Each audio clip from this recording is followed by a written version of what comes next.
Жил бүрийн 2 дугаар сарын 14-ний энэ өдрийг дэлхийн олон улс оронд гигэн хайрын өдөр хэмээн тэмдэглэж өнгөрүүлдэг.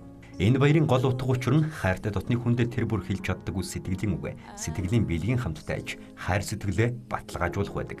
Тэр ч утгаараа гигэн хайрын энэ өдөр нийслэлийн гудамжаар бэлэг барьсан залуус яран алхаж, бэлэг дурсгалын болон цэцгийн дэлгүүрүүдж хэд дахин ачаалттай ажиллаж байна. Баярын энэ өдөр хамгийн их борлуулалттай бэлэг нь хайрын бэлэгдэл улаан сарнай байлаа.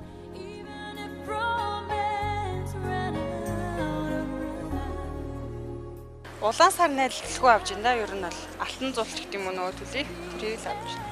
Болт нь бол одоо нэг дандаа энгийн ер нь бол аль аль нь л явжлаа.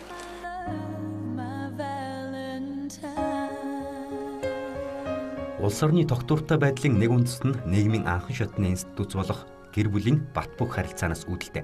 Харин гэр бүлийн тогтвортой байх үндэс нь гэр бүлийн гишүүдийн ойлголцол хүндлэл хайр дээр тогтдгоо гэдгийг сэтгэл судлаачид хэлдэг. Тэгвэл гэр бүлийн бат бөх харилцааг баталгаажуулах сэргээхэд энэхүү баярын ач холбогдол нь оршиж байгаа юм а.